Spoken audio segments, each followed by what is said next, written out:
उतर जाओ कलाकार लोग कहीं तो हट जाओ, कलाकार लोग सामान लेके आओ, कलाकार लोग सामान ले लो।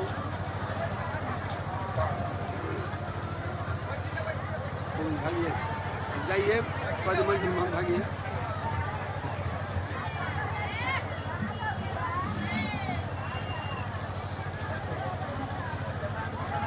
कोई नहीं संपत्ति और समझी ना जाइए, हो गया सन बनी ना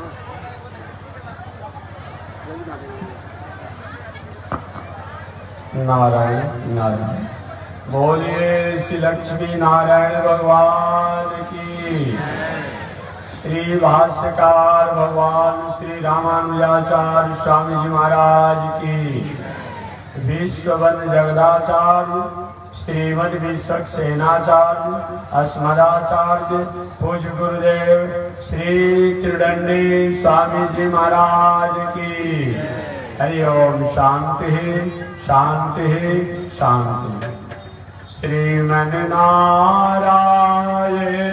लक्ष्मी नारायण श्रीमन्नारायण लक्ष्मी नारायण श्रीमन्नारायण नारायण नारायण श्रीमन्नारायण नारायण नारायण श्रीमन्नारायण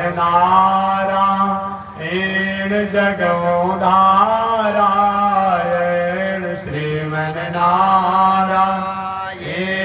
जगो नारायण लक्ष्मी नारायण नारायण नारायण लक्ष्मी नारायण नारायण नारायण। प्रभु तेरी शरण प्रभु तेरी शरण प्रभु तेरी शरण प्रभु तेरी शरण राम जी तेरी शरण श्याम जी तेरी शरण राम जी तेरी शरण श्याम जी तेरी शरण प्रभु तेरी शरण प्रभु तेरी शरण प्रभु तेरी शरण प्रभु तेरी शरण।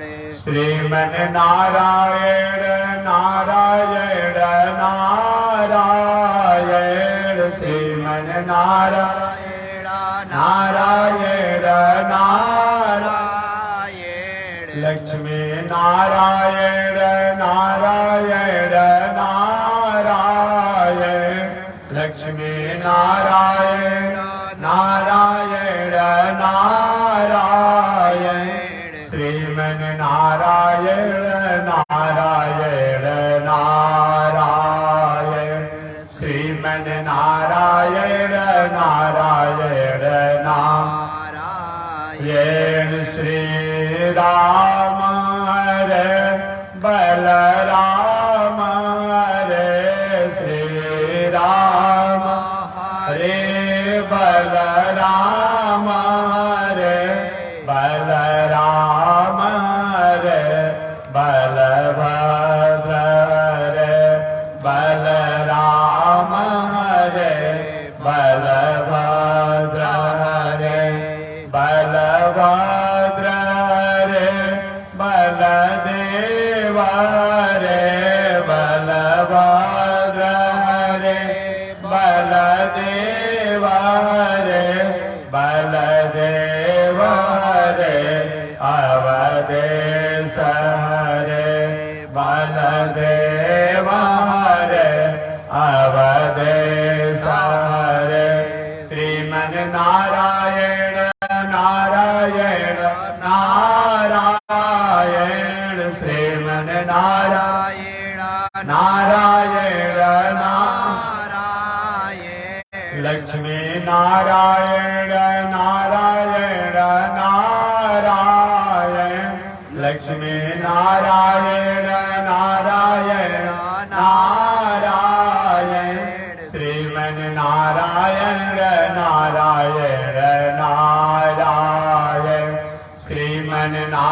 नारायण नारायण नारायण। बोलिए श्री लक्ष्मी नारायण भगवान की। श्री भाष्यकार भगवान श्री रामानुजाचार्य स्वामी जी महाराज की। विश्ववंद जगदाचार्य श्रीमद विश्वक्सेनाचार्य अस्मदाचार्य पूज्य गुरुदेव श्री त्रिदंडी स्वामी जी महाराज की। श्री त्रिदंडी स्वामी जी महाराज की। पावन धाम की, पावन धाम की, पावन स्थल की, पावन महामहोत्सव की। जय जय श्री सीताराम, जय जय श्री राधेश्याम, जय जय श्री श्रीमन नारायण, जय जय श्री भाष्यकार, जय जय श्री भाष्यकार। हरि ओम। शांति शांति शांति। अनंताचार्य कृपया वेदांत द्वयपारगम रामकृष्णाग्र सद्भक्त विश्वक्सेन मुनिं भजे। काषायं यज्ञसूत्रं शुचिवपुषि तथा चौघपुण्ड्रं च बाले यशास्ते दक्षस्ते कलिकुमतिगिरीन्द्रेन्द्रवज्रं त्रिदण्डम् संसाराग्नि प्रशान्त्यै मृतजलममलं दारुपात्रं पवित्रं श्रीविश्वक्सेन सूरे पदकमलयुगं श्रेयसे संश्रयामि।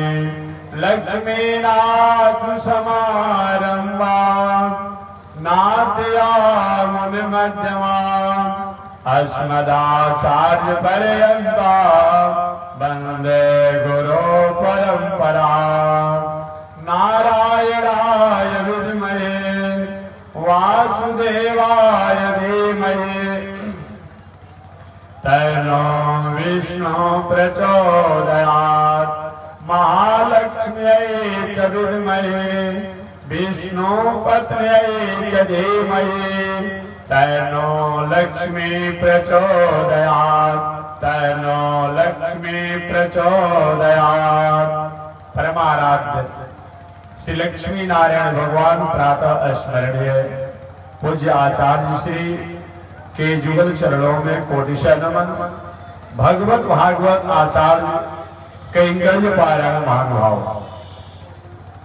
बक्सर की पावन भूमि से चलकर आए हुए श्री त्रिदंडी स्वामी जी महाराज समाधि स्थल मंदिर पीठाधीश्वर जगत गुरु रामानुजाचार्य स्वामी अयोध्यानाथ जी महाराज द्वारा आपने कथा श्रवण किया। उनसे पहले काशी की पावन भूमि से चलकर आए हुए श्री लक्ष्मी नृसिंह मंदिर जुआराज स्वामी जगत गुरु रामानुजाचार्य स्वामी मुक्तिनाथ जी महाराज द्वारा आपने कथा श्रवण किया होगा। उनसे पहले गोपाल कृष्ण जी और सिद्धराचार्य ब्रह्मचारी द्वारा आपने कथा श्रवण किया होगा। चलिए इसी पावन कड़ी में मैं भी दो चार शब्दों का निवेदन करूंगा। मैंने प्रथम दिन निवेदन किया था कि मानव जीवन में संत और सत्संग की उपयोगिता, संत और सत्संग का महत्व, संत और सत्संग की महिमा। जब जब भी राष्ट्र और समाज कहीं अपने स्वरूप को भूला है, खोया है, तो संत और सत्संग के अभाव में।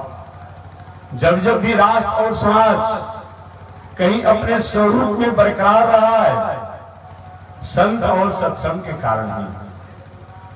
उदाहरण के रूप में मैंने निवेदन किया था, अगर संत और सत्संग से हमारा संबंध न हो तो हमारे पास साधन तो रहेंगे, संसाधन भी रहेंगे, लेकिन वह साधन संसाधन का उपयोग कैसे करना चाहिए ये हम भूल जाते हैं। और वह साधन संसाधन हमारे जीवन का बोझ बन जाता है, भार बन जाता है। और जब संत और सत्संग और शास्त्र के माध्यम से अगर हम अपना जीवन जीते हैं तो इस साधन और संसाधन हमारे लिए उपहार बन जाता है, श्रृंगार बन जाता है, हमारे लिए वह समय का जीवन का व्यवहार बन जाता है।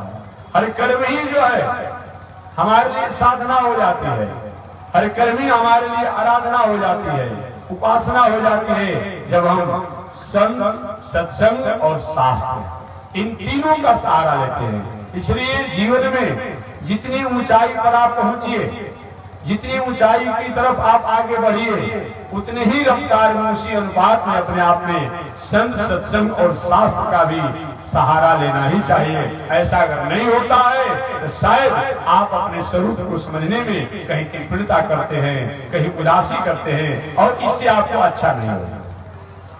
पिछले दिन मैं कथा पूरा करना चाह रहा था, समय हो गया था विश्राम देने का। एक बार देवर्षि नारद जी महाराज ने यही संत, सत्संग और शास्त्र की महिमा भगवान से जानना चाहा, और जानने की आकांक्षा से कि हमारे भारतीय दर्शन में जिज्ञासा से ही सृष्टि प्रारंभ होती है। वेदांत दर्शन की बात करेंगे, अगर उपनिषद की बात अगर हम करेंगे, तो जिज्ञासा से ही हमारा भारतीय दर्शन की सृष्टि प्रारंभ होती है, ये जान लीजिएगा। इसमें भगवान श्रीमन नारायण के सत्य काम सत्य संकल्प से ब्रह्मा जी जब प्रकट हुए तो ब्रह्मा जी के मन में जिज्ञासा हुई, हम कौन हैं, हम कहां से आए हैं, हमें क्या करना चाहिए, ये जिज्ञासा हुआ। वेदांत दर्शन उपनिषद का वाक्य है, अथातो धर्म जिज्ञासा अथातो ब्रह्म जिज्ञासा। धर्म की जिज्ञासा होनी चाहिए और बाद में ब्रह्म की जिज्ञासा होनी चाहिए। आज थोड़ी सी हमारी आपके मन की चंचलता का एक फल हो गया है कि हम क्या करते हैं, धर्म की जिज्ञासा को त्याग करके अब ब्रह्म की जिज्ञासा चाहते हैं। याद रखिए, जब भी धर्म की जिज्ञासा को छोड़ करके ब्रह्म की जिज्ञासा की तरफ हम आगे बढ़ते हैं, वह ब्रह्म की जिज्ञासा हमारे लिए बोझिल हो जाती है, हमारे लिए भार बढ़ जाती है। इसलिए ब्रह्म की जिज्ञासा करने की आवश्यकता ही नहीं पड़ेगी, और आप धर्म की जिज्ञासा करेंगे तो वह धर्म की जिज्ञासा ही ब्रह्म की जिज्ञासा का पूरक है, पूरक है। उस अगत्य अपने आप में ब्रह्म की जिज्ञासा पूर्ण हो ही जाती है। लेकिन जब हम धर्म की जिज्ञासा को छोड़ करके अगर ब्रह्म की जिज्ञासा की तरफ अग्रसर होते हैं, वह ब्रह्म की जिज्ञासा ही हमारे जीवन के पतन का कारण बन जाती है। कल मैंने उदाहरण के रूप में बताया था, सती जी ने धर्म की जिज्ञासा को छोड़ करके और ब्रह्म की जिज्ञासा किया, तो क्या वही परमात्मा है, वही वैकुंठ में रहने वाले श्रीमन नारायण हैं, जो विदेही रूप में राम बन करके आए हैं। अगर सती जी धर्म की जिज्ञासा की होती तो उनको इस पर संदेह ही नहीं होता, संशय ही नहीं होता। लेकिन वह संशय की एक धर्म की जिज्ञासा की नहीं। अगर धर्म की जिज्ञासा की होती तो भूत बावन शंकर जी सती जी को लेकर के, आप रामचरितमानस पढ़ते होंगे, सती जी को लेकर के अगस्त ऋषि के आश्रम पर गए थे, संशय होने से पहले काम किया। शंकर जी ने भी कथा व्यास विद्वान हैं, उनको भी हाथ तोड़ा होगा। अब सती जी का माथा खराब हो गया। राम राम राम, ये सम कथा सुनाने वाला, ये सम कथा सुनाने वाला जो अपने को अगस्त ऋषि कहलाते हैं, ये भी मेरे स्वामी को प्रणाम किए। चलो तो कोई बात नहीं, लेकिन मेरे स्वामी सब अपने आप अखंड कहलाते हैं और ये भी अपने आप कथा सुनाने वाले को प्रणाम किए। सती जी चकरा गई, भला वो कथा व्यास को ये मेरे बाबा भूत भान प्रणाम कर रहे हैं, कहीं तबीयत तो ठीक है इनकी ना, भ्रम में फंस गई। भूत भान शंकर जी ने वहां भी इशारा किया, देवी जी आई वो चुपचाप रहो। माताओं का भी स्वभाव है, अभी एक ही जग हो रहा है ना, जग की परिक्रमा 4 बार करेगी कि 108 बार करेगी कि 54 बार करेगी तो मैं नहीं जानता हूं, लेकिन बाजार जो लगा होगा मीना बाजार, उसमें जरूर 1 घंटा टाइम दिया जाएगा। परिक्रमा में 4 मिनट टाइम दिया जाएगा, अब मीना बाजार में 1 घंटा टाइम दिया जाएगा। स्वभाव होता अपने आप में। और सती जी भूत भावन शंकर जी अगस्त ऋषि के आश्रम पर सत्संग सुन रहे थे अगस्त ऋषि से। ये तो भाई हमारी भारतीय संस्कृति है। वैष्णव वैष्णव दृष्टवा प्रणय दंडवत भूमो बताया गया है। एक वैष्णव दूसरे वैष्णव के प्रति हमारे यहाँ होता है कि हम भी मानते कि आप में परमात्मा की सत्ता है, आप भी मानते कि इनमें भगवान की सत्ता है। दोनों तरफ से अपने आप में सिर झुका लिया जाए, कोई आपत्ति नहीं। आप मानते हैं कि संत है इसलिए मैं प्रणाम कर रहा हूँ, हम मानते हैं कि आप में भगवान की सत्ता इसलिए मैं भी सिर झुका ली। क्या दोष हो गया? बात में ठीक है, जब परमात्मा ने ही सबको बनाया है तो संशय किस बात की अपने आप में है? संशय नहीं होनी चाहिए। सती जी को संशय हो गया और संशय यहाँ तक हुआ कि संशय हो, लेकिन संशय अगर भीतर रह जाता है तो वही क्या हो जाता है? वही रोग हो जाता है। सती जी को वही पर संशय को समाधान कर लेना चाहता था अगस्त ऋषि और भूत भाव शंकर जी अगस्त ऋषि के आश्रम पर, लेकिन बाबा कथा सुन रहे थे। सती बार बार माथा ठोक के महाराज कहाँ लाकर फंसा दिए। एक कथा सुनाने वाला क्या कथा सुनाएगा? क्या कथा सुनाए? कथा सुनाने वाला स्वयं कथा सुनने वाले को प्रणाम किया, क्या मतलब होता है? बाबा ने समझा नहीं नहीं, यही तो हमारी परंपरा है, यही तो हमारी संस्कृति है। सती जी नहीं मानी। और वही आकर के यहाँ पर क्या हुआ? भगवान राम के विदेह रूप को देकर के सती जी का संशय जो भीतर चला गया था, बैठ गया था, उसका वही समाधान कर ली होती तो कोई दिक्कत नहीं था। वही विस्फोट हो गया और राम जी की परीक्षा ली और परीक्षों में ऐसी परीक्षा ली, सती बन करके गई होती तो कोई बात नहीं था। वो सीता का वेश बना लिया, सीता का वेश बना लिया। भगवान श्री राम पहचान में गए माता जी बताओ, भूत भाव शंकर की तुम पत्नी हो गए और तुम सीता का वेश बना ली मेरी परीक्षा देने के लिए। परीक्षा बहुत प्रकार से हो सकता है। भगवान श्री राम ने प्रणाम किया सती जी को, माता जी प्रणाम। अब सती जी तो आश्चर्यमय हो गए, मैं सीता का वेश बनाई हूं, हमको सती समझकर प्रणाम कर रहे हैं, ये क्या हो गया? तब पर भी उनको मान जाना चाहता था, फिर भी नहीं मानी। पुनः सती गई और जाकर के एक पेड़ के ओट में पुनः सीता का ही रूप बना करके कहेंगे, हे राम हे लक्ष्मण आप क्यों रो रहे हैं? मैं कहीं नहीं भूली हूँ, मैं कहीं नहीं भटकी हूँ, मैं तो यहीं पर हूँ। भगवान श्री राम हद हो गया भाई, मैं परीक्षा भी दिया, परीक्षा में पास भी कर गया, फिर भी मेरी परीक्षा ली जा रही है। तो भगवान श्री राम ने क्या किया? अमित रूप बना। अच्छा माता जी ठीक है, तो मैं भी अब परीक्षा विस्तार से दे रहा हूँ। अमित रूप बना लिए, सीता राम लक्ष्मण का अनंत रूप बना लिए। और सती जी भले ही सीता का वेश बनाई, चारों तरफ देख रही है कि सीता राम लक्ष्मण, सीता राम लक्ष्मण। ये क्या हो गया? अभी तो सीता के लिए रो रहे थे, ये तो सीता राम लक्ष्मण के पास में है। उसमें जिधर देख रही उधर सीता राम लक्ष्मण। अंत में भगवान श्री राम ने अपनी माया को समेट लिया और माया को जब समेट लिया, लौट करके सती जो है जब गलती हो जाती है ना, तो भले हम बाहर न बताएं, भीतर से तो तीस बना रहता है, उदासी बनी रहती है, उदासी बनी रहती है। बाबा ने पूछा, देवी जी मेरे स्वामी अखंड अविनाशी सहितानंद को तुमने जाकर के पहचान लिया? अरे हमारा इसमें संशय की बात है, भला ऐसा हो सकता है? आप जिसको अपना परमात्मा मानते हैं, जिसको आपने कह दिया, भला उसको कोई संशय हो सकता है? तो बाबा ने कहा, मैं जब कहता हूँ उसको जब तुम मान ही रही हो तो गई थी क्या करने के लिए? कि महाराज गई थी केवल अपने आप दर्शन करने के लिए, क्या परीक्षा नहीं लिया? बाबा ने पूछा, क्या तुमने परीक्षा नहीं लिया? तो वहां भी सीधा साधा झूठ बोल दी सती ने, कछु न परीक्षा ली गोसाई। ए गोसाई जी, अब देखिए ना यहाँ पर गोसाई शब्द का प्रयोग करती है। गोसाई में क्या होता है जी? त्रिकालदर्शी, सर्वज्ञ, अंतर्यामी को गोसाई कहा जाता है। हमारे भारतीय दर्शन में अलग अलग प्रकरण के अनुसार शब्दों का अलग अलग अर्थ होता है, ये जानिए। तो यहाँ गोसाई शब्द का प्रयोग किया गया है, त्रिकालदर्शी में किया गया है, सर्वज्ञ में किया गया है, अंतर्यामी में किया गया है। एक तरह को अंतर्यामी भी मानती है, मन भीतर की बातों को जानने वाले, हमने क्या गलती क्या सही किया। हे अंतर्यामी, हे त्रिकालदर्शी, हे सर्वज्ञ, मैंने कुछ भी परीक्षा नहीं लिया। तो बाबा ने परीक्षा नहीं लिया, ध्यान किए तो ये तो मेरी भक्ति को खंडित कर दिया, मेरे भक्ति को खंडित कर दिया है सती ने। तो शिव संकल्प की नि मन माही, शंकर जी ने संकल्प ले लिया, अब ये जो सती जो है मेरे पत्नी की मर्यादा का अधिकारी नहीं है, मेरी आराध्या सीता का भेष बना लिया है, अब तो इसको मैं पत्नी के रूप में वर्णन नहीं कर सकता हूँ।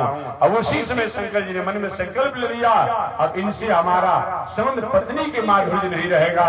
और बाद में चल करके सती वही जो अपराध हो गया था, अगर धर्म की जिज्ञासा की होती तो दूसरी बात बाबा ने समझाया बुझाया। जी जब कैलाश में अपने आप गए कि देखो तुम्हारे पिताजी जग तो कर रहे हैं, जग तो होना ही चाहिए, पूजा पाठ होना चाहिए, धर्म होना चाहिए, लेकिन अपने पड़ोसी को, दूसरे को नीचा दिखाने के लिए, अपमान करने के लिए मत कीजिए। वहां क्या हो रहा था? प्रजापति दक्ष ने जो यज्ञ का आयोजन किया था, उस यज्ञ के आयोजन में नोटिस में, नोट में नीचे लिखवाया था, आई सबको निमंत्रण है, लेकिन कैलाशवासी भूत भावन शंकर जी को निमंत्रण नहीं है। जो भी आने वाले मेरे आमंत्रित लोग हैं, उनको कहीं भी रास्ता होगा, लेकिन कैलाश से एक तरफ अपने आप ने एक बार उस मार्ग से घूमते हुए आना होगा, चाहे आकाश मार्ग से आना हो तब, चाहे जैसे भी आना हो तब। कितना बड़ा अपने आप में ये किसी को नीचा दिखाने की बात हो रही है। जो शंकर जी सब अपने आप में जग स्वरूप है। जग का मतलब होगा क्या है?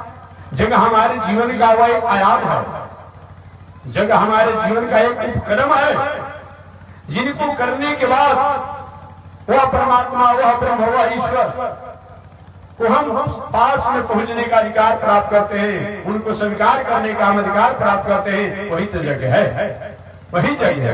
एक व्यक्ति ने कहा था, महाराज जी कलयुग में तो अपने आप ने जग उपकृत करने को बताया नहीं गया है, आप जग करते रहते हैं। हमने कहा तुम पढ़ा लिखा हो? क्या मैं पढ़ा लिखा हूँ? तो बताओ।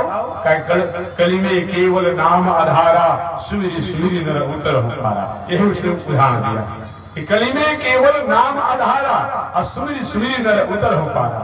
हमने कहा इसका जानते हो क्या होता है? इसी तरह तुम संतों को परेशान करने के लिए अपने आप चौपाइया कर दिया है।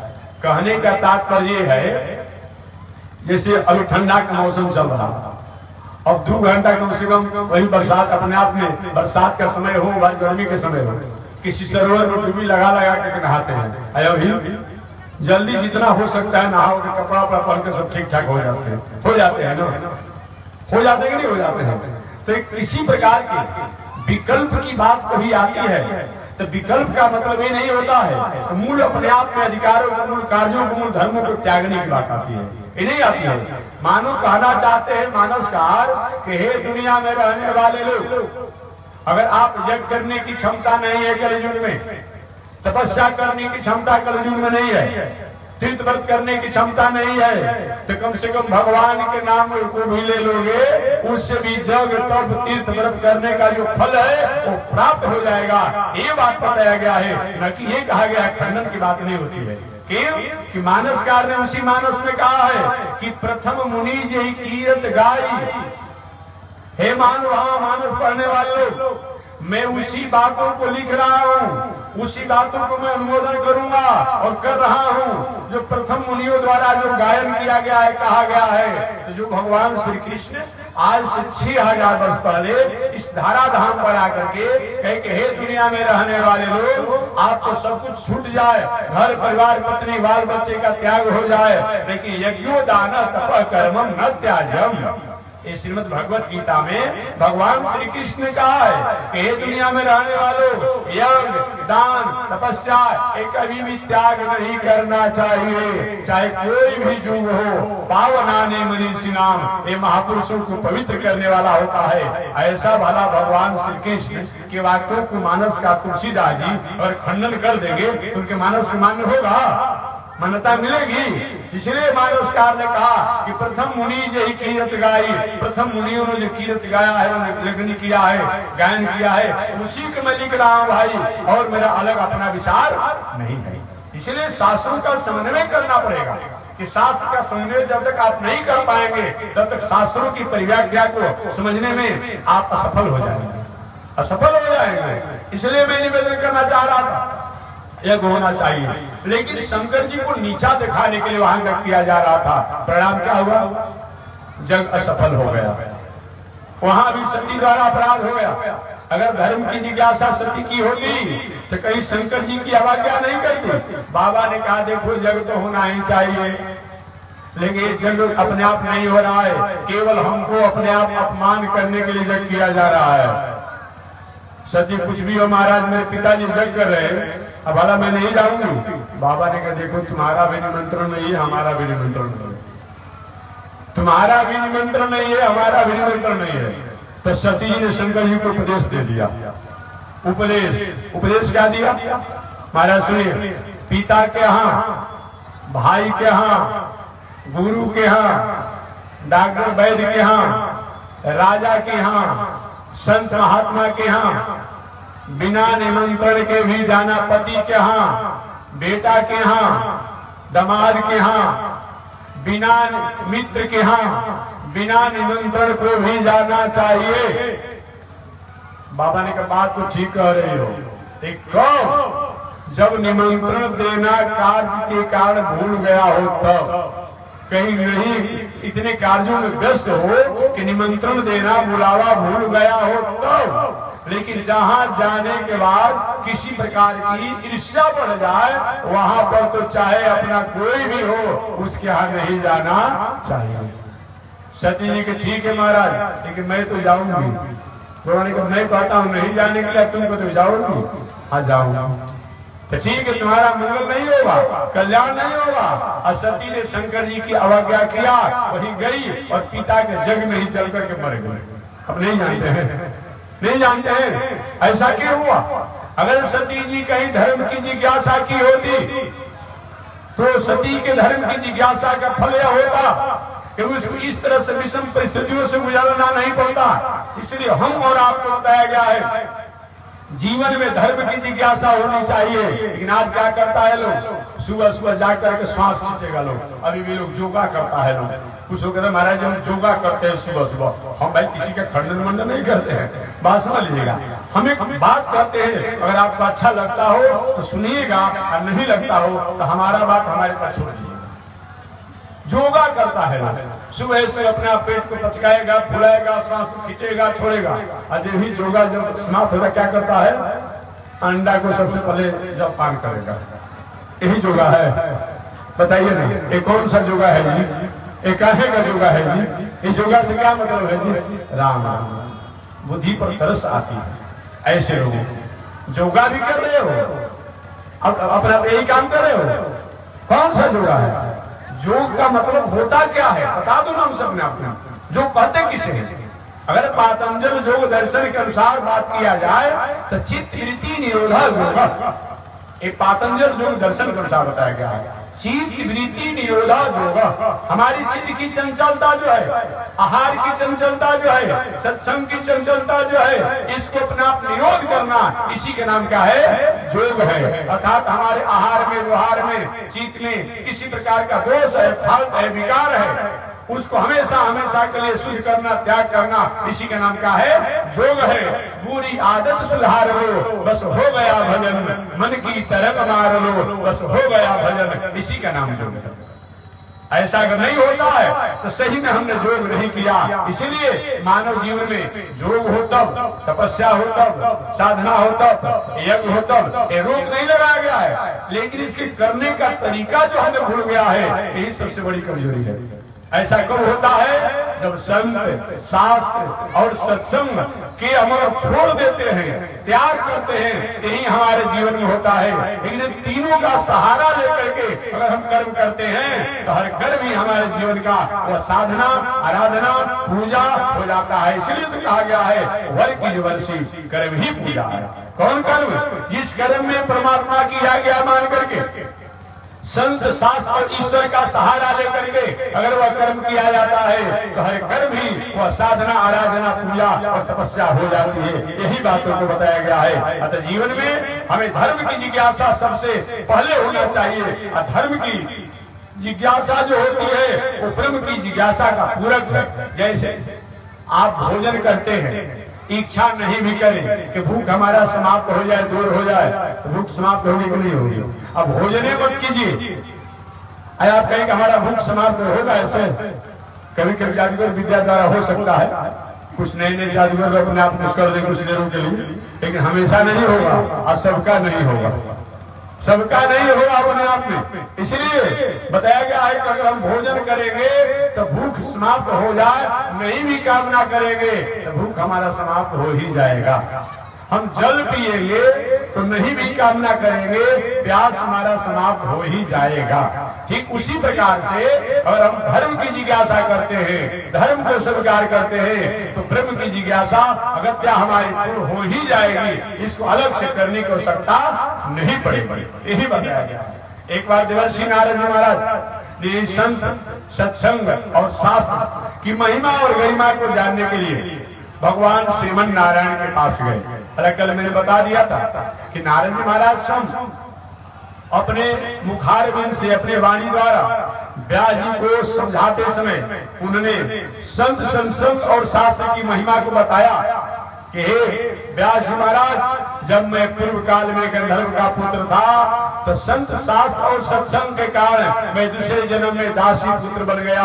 पुनः उस समय भी संत शास्त्र और सत्संग के कारण अगले जन्म में देवर्षि नारद बन गया। फिर भी भगवान के द्वारा ये जानने की इच्छा से नारद जी महाराज ने भगवान श्रीमन नारायण से पूछा कि हे प्रभु, ये बताएं कि संत शास्त्र और सत्संग की क्या महिमा है, क्या फल होता है। भगवान श्रीमन नारायण नारद तुम ही तय कर दो ना, तुम ही तय कर दो कि संत शास्त्र और ईश्वर कि क्या फल गरिमा महिमा होता है। नहीं प्रभु, आपको बताना पड़ेगा। भगवान ने कहा ठीक है, जाओ अमुक गांव में चले जाओ। गांव से कुछ ही दूरी पर एक जंगल है, उस जंगल में एक बहुत पुराना अजगर सांप रहता है, उस सर्पराज से तुम पूछ लेना। भगवान किया गया कि नारद जी महाराज घूमते घूमते पता करते करते जहां भगवान ने बताया था गए, उस जंगल में भी गए और जंगल में गए, देखे कि सही में सर्पराज अजगर जो है रास्ते से आगे की यात्रा कर रहा था। संयोग से हे सर्पराज, संत शास्त्र और सत्संग की क्या महिमा है, आप बताइए।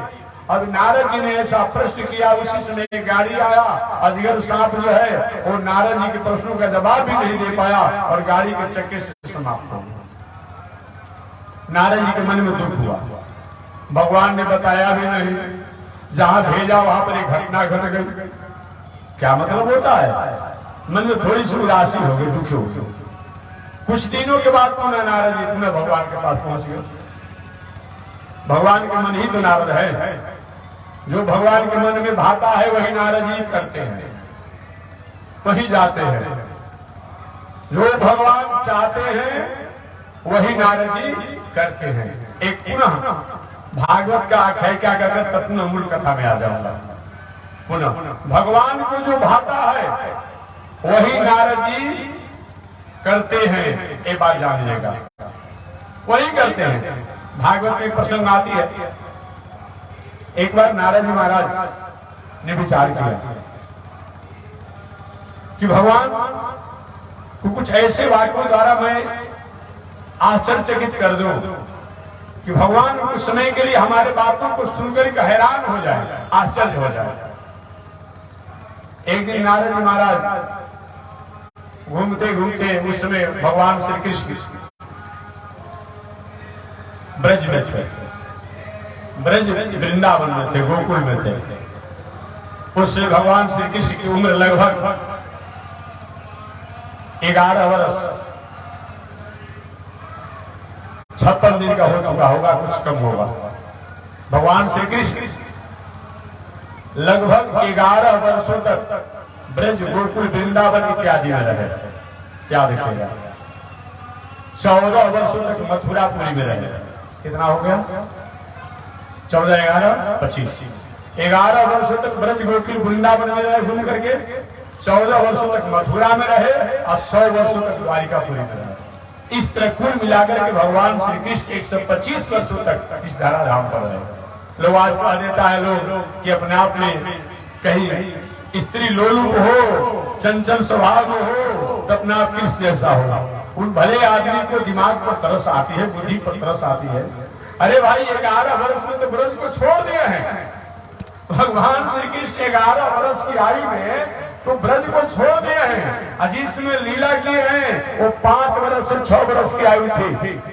आजो अगर सरकार के मेडिकल साइंस के अनुसार, सरकार की प्रपाति के अनुसार 5 वर्ष के 6 वर्ष के 5 से 6 वर्ष की आयु में अगर कोई बालक पर किसी प्रकार का कोई अगर आरोप लगाता है, क्या न्यायालय द्वारा मान्य होता है, प्रशासन द्वारा मान्य होता है, सरकार द्वारा मान्य होता है, क्या मेडिकल साइंस से गवाही देती है? तो आज से 6000 वर्ष पहले तो समझिए कि 15 वर्ष तक तो लोग लंगोटी या भगोई पहन के ही घूमते होंगे।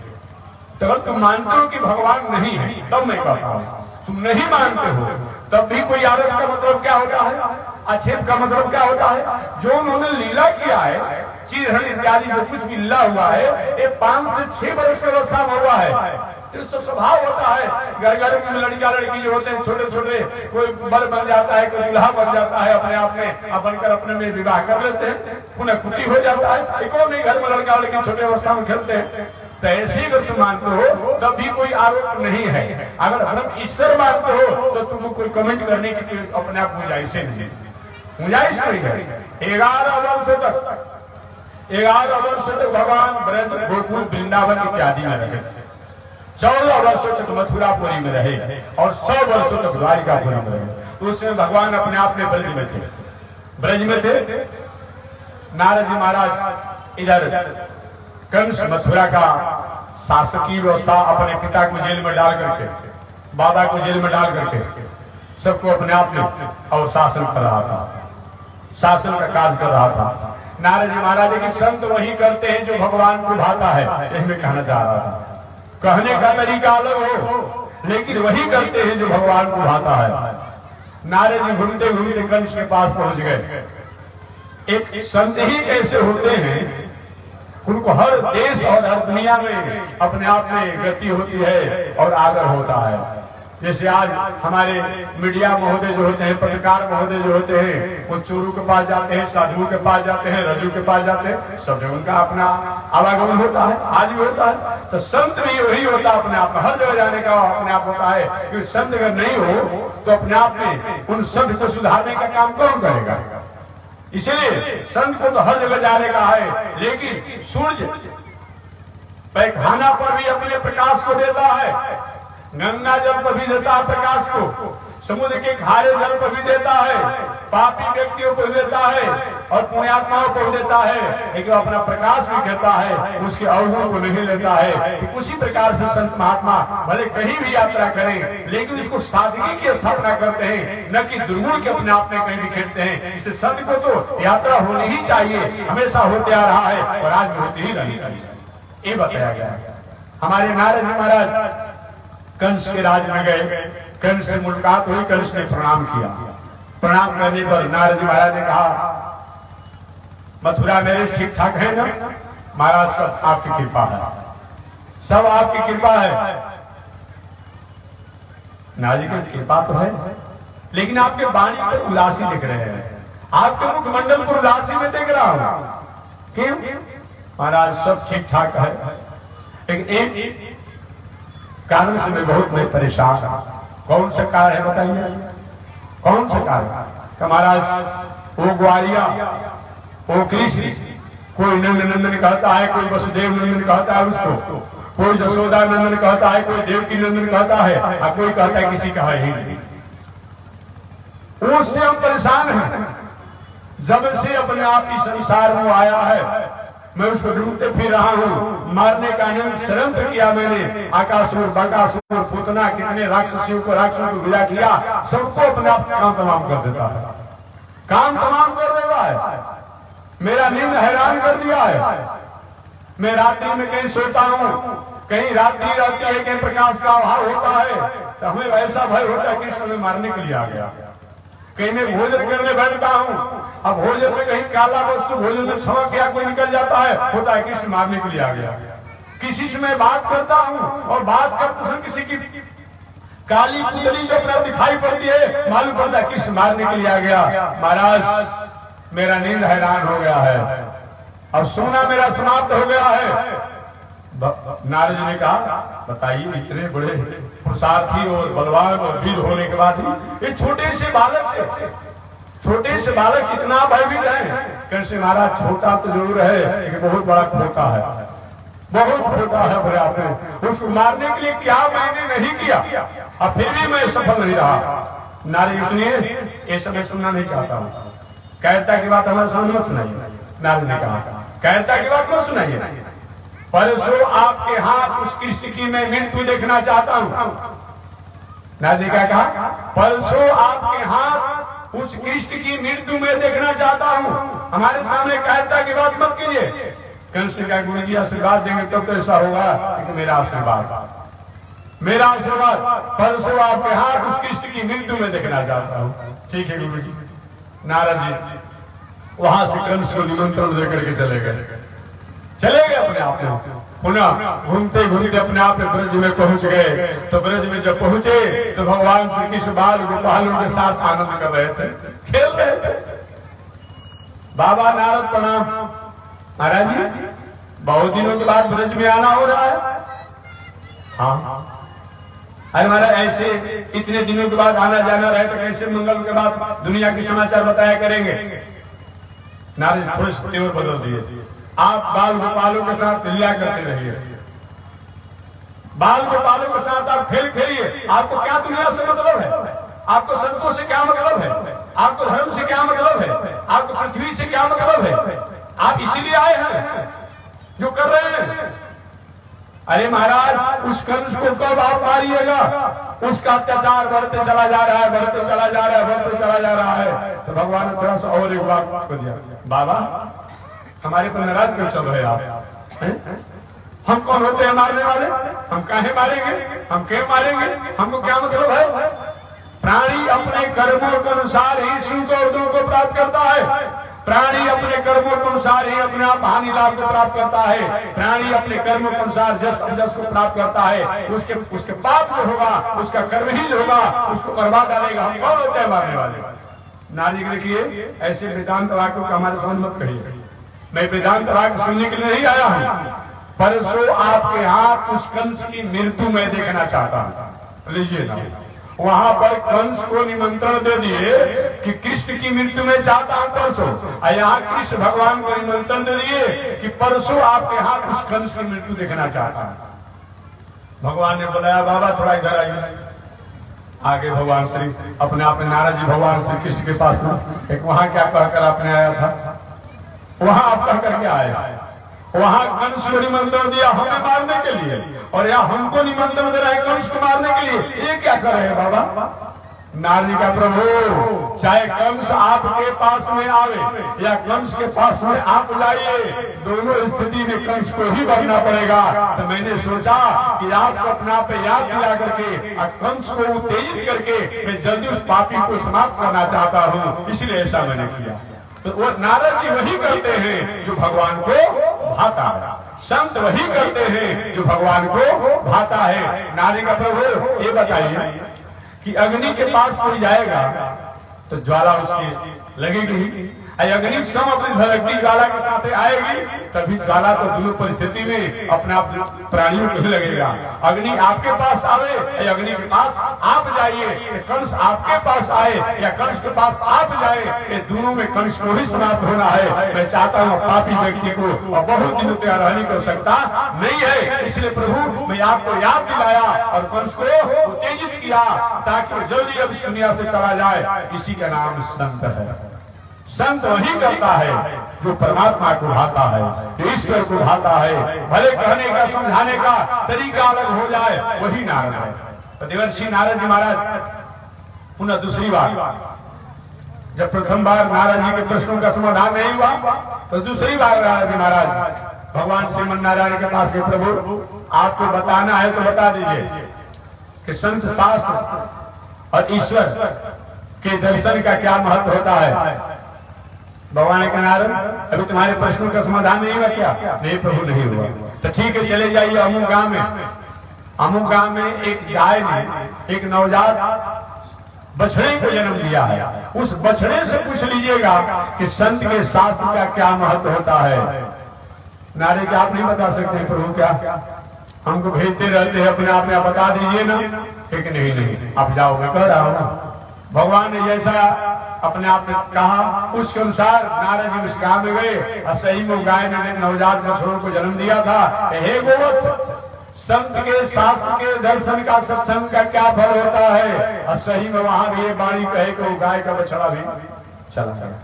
दो घटना हो गई, दो घटना हो गई। नारद जी उदास हो गए, हो गया भाई, प्रभु जवाब भी नहीं दे रहे हैं और घटना भी हो जा रही है। पुनः नारद जी अपने दिनचर्या में लगे। कुछ दिनों के बाद घूमते घूमते पुनः पहुंच गए भगवान के पास। भगवान श्रीमन नारायण का प्रभु तीसरी बार हो रही है, आपसे मैंने पूछा था कि संत और शास्त्र और सत्संग का क्या फल होता है। बता दीजिए ना।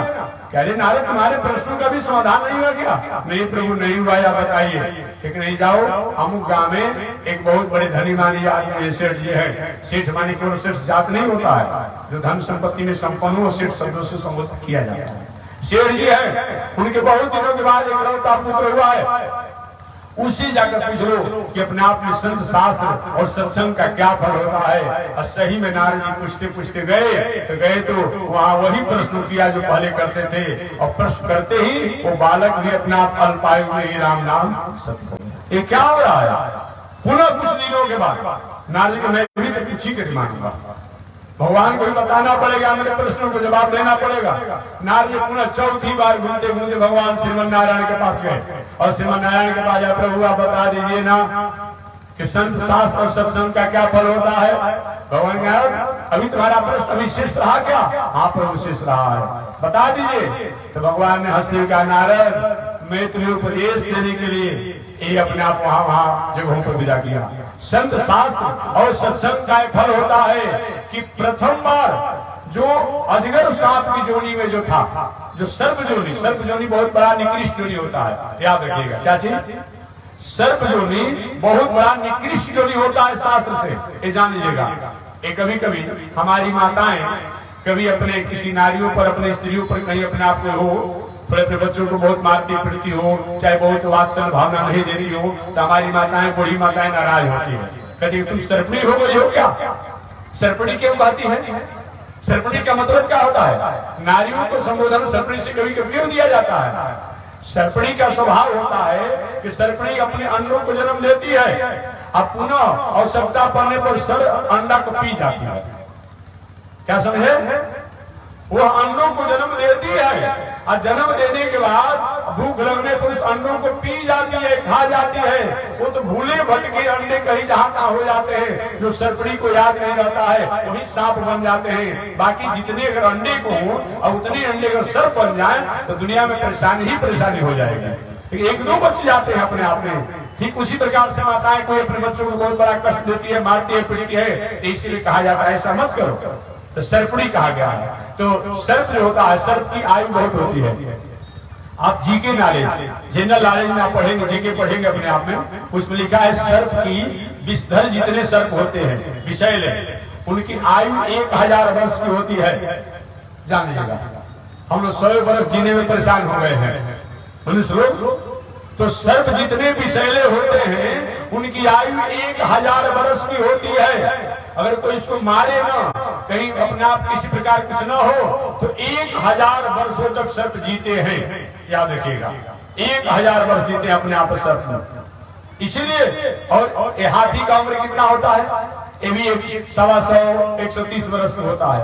कछुआ की उम्र भी बहुत होता है अपने आप में। ये सब आपको जानना चाहिए, भी जानने को सकता है। तो मैं निवेदन करना चाह रहा था कि इस तरीका से शास्त्रों में अपने आप निवेदन किया गया। तो भगवान ने कहा कि हे नारद, जो प्रथम जन्म में वो आपके सत्संग एक ही शब्द आपने कहा कि संतों के दर्शन का फल और शास्त्र, इन तीनों की कृपा से सर्प जोनी जो बहुत लंबा जोनी है, वो लंबे जोनी में जीवन जीने वाला सर्प जो है, आपके दर्शन करके एक पशु जोनी में आ गया। ये संत के दर्शन का फल है, पशु जोनी में आ गया, गोवत्स बन गया। पुनः दूसरी बार आपका दर्शन किया वो गोवत्स, तो तीसरे जोनी में मनुष्य का जोनी हो गया। और तीसरे बार आपका जब दर्शन किया तो चौथे बार वही मैत्रेय ऋषि हो गए। कौन हो गए? मैत्रेय ऋषि हो गए, जिन मैत्रेय और विदुर का संवाद कभी कभी आपको शास्त्रों में पढ़ने को मिलता है। इस तरीका से संतों के दर्शन और शास्त्र और सत्संग का इतना बड़ा फल होता है कि सर्प जोनी को प्राप्त करने वाला नारद जैसे संतों के दर्शन कर से पशु जोनी को प्राप्त किया। पशु जोनी से अपने आप में पुनः मनुष्य का जोनी हुआ, मनुष्य जोनी में भी अपने आप में आगे चल करके मैत्रेय ऋषि को प्राप्त हो गए। इसलिए नहीं अमया तीर्थाने न देवा मिथिला मया ते तुर पुनर्काले न दर्शना देव साधव। बताया गया है बहुत दिनों तक तीर्थों में वास करने के बाद जग यज्ञ आदि करने के बाद, तपस्या साधना करने के बाद जो फल को प्राप्त होता है वो संत के दर्शन और सत्संग से प्राप्त हो जाता है। इसलिए संत, शास्त्र और सत्संग ये हमेशा हमारे जीवन में होना ही चाहिए। इसको जब जब भी हमने त्याग किया तब तो हमारे जीवन में वह प्राप्त आयाम भी उसको जाने से कोई रोक नहीं पाया। और जब जब भी हमने अपने जीवन में संत, शास्त्र और सत्संग को अपनाया, हमारे जीवन में खोया हुआ चीज, खोया हुआ वस्तु को सहजता से हमने प्राप्त कर लिया। उदाहरण के रूप में मैंने प्रथम दिन बताया था, विभीषण जी स्वप्न में नहीं सोच पाते। विभीषण जी स्वप्न में भी नहीं सोचते होंगे कि लंकापुरी का मैं राजा भी बन सकता हूं। जो रावण के लातों के प्रहार से भाग गए, भला सोच सकते हैं? अस्त्र शस्त्र का प्रयोग नहीं किया रावण ने, तात लात ही रावण मारा। केवल चरणों के प्रहार से सहन नहीं हो पाया और भाग गए। वो भला विभीषण जी के लंकापुरी के राजा स्वप्न में सोच सकते हैं? लेकिन क्या हुआ? संत, शास्त्र और सत्संग के फलस्वरूप विभीषण जी ने लंकापुरी के राजा बन गए। कौन इतिहास नहीं जानता है? जो सुग्रीव जी बांदरराज बाली के भय से कहां भाग कर जाकर छुपे हुए थे, लेकिन वही संत, शास्त्र और सत्संग इनकी कृपा से वे सब किष्किंधापुरी के राजा बन गए। लेकिन संत, शास्त्र और सत्संग इसको सुनाने वाला भी सही में हनुमान जैसा संत होना चाहिए। काल में भी नहीं होना चाहिए, नहीं तो काल में भी होगा तो क्या होगा? वो हनुमान जी कथा आपने सुना होगा, काल में भी हनुमान जी कहा कि तुम मेरा चेला बन जाओ। पर ऐसा होता है क्या जी? अरे चेला में गुरु कुछ होता है जी। अब गुरुए बलियारी अपने आप पे चेला बनाने लगे, गुरु की बलियारी आजकल यही चल रहा है, यही चल रहा है अपने आप में। नहीं, शिष्य को ढूंढना चाहिए, भाई मैं किसको गुरु बनाऊंगा ना। तो हनुमान जी महाराज ने कहा, महाराज मैं आपको चेला तो बन जाऊंगा, लेकिन मैं चाहता हूं कि चेला बनने से पहले गुरु दक्षिणा दे दूं।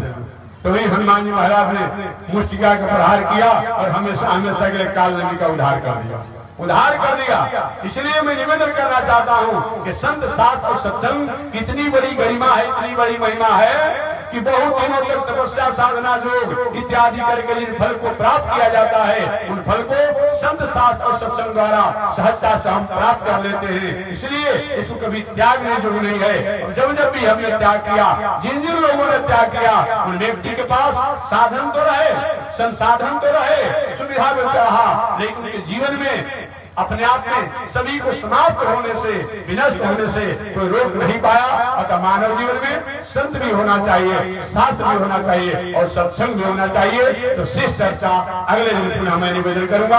आज इसी के साथ वाणी विराम। एक बार भगवान का नाम ले, आगे परमात्मा की जैसी इच्छा।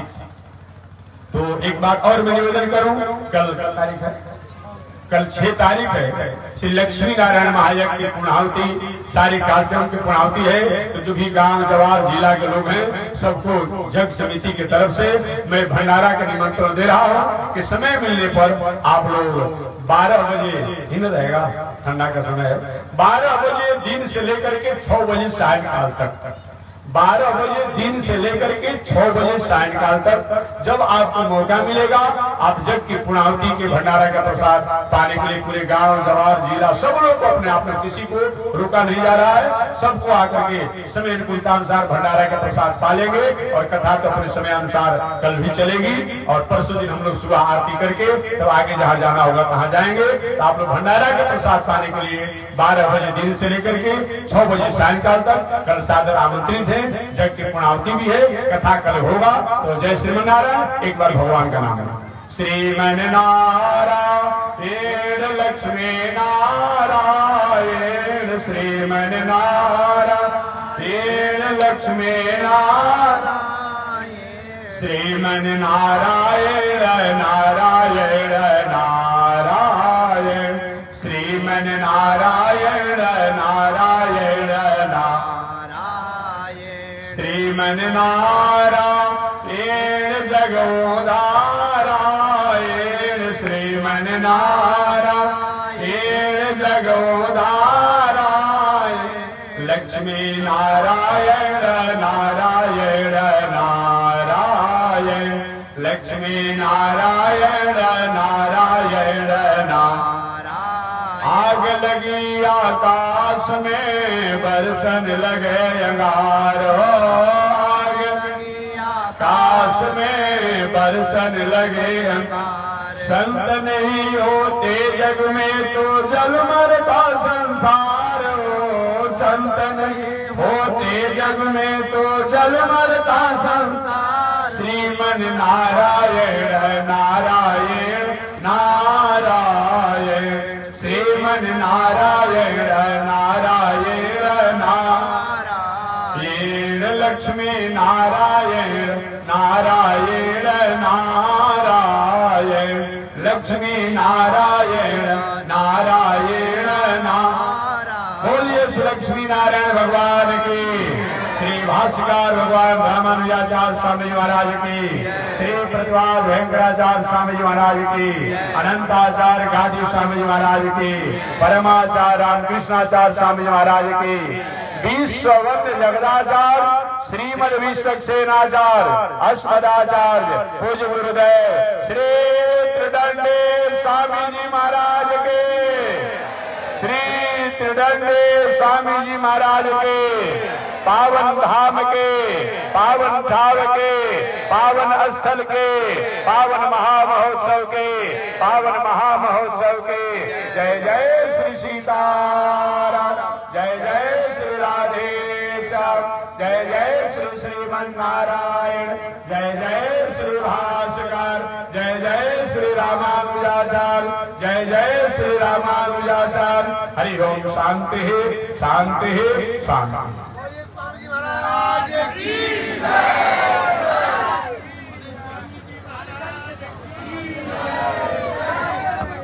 ओम चंद्रमा मनसो जात चक्षो सूरजो अजायत श्रोत्राद्वायुषुभ्राण समुखादग्निरजायत श्रीश्रुते लक्ष्मी सुभद्रया वहोरात्रे पार्श्वे नक्षत्राणि रूपमस्मिनो व्यातम् ईश्वरिघाणो मयुघाण सर्वलोकं मयुघाण काषायं यज्ञसूत्रं सुजीवपुषि तथा चौर्वपुण्ड्रं च बाले यस्यास्ते दक्षस्ते कलिकुमतिगिरीन्द्रेन्द्रभद्रं त्रिदण्डं संसाराग्निप्रशान्त्यै मृतजलममलं दारुपात्रं पवित्रं श्रीविश्वक्षेण सौरे पदकमलयुगं श्रेयसे संश्रयामि अमर्यादय सूत्र चलमतिरसोय्या प्रसवो कृतघ्नो दुरमाने स्मर परवसो वन्दन पर निशंसा पापेश कथमामितो दुःखजलधे रपारादूत्रेण तव परिचरेयं शरणयो। लक्ष्मी नारायण भगवान की। हरि ओम शांति शांति शांति।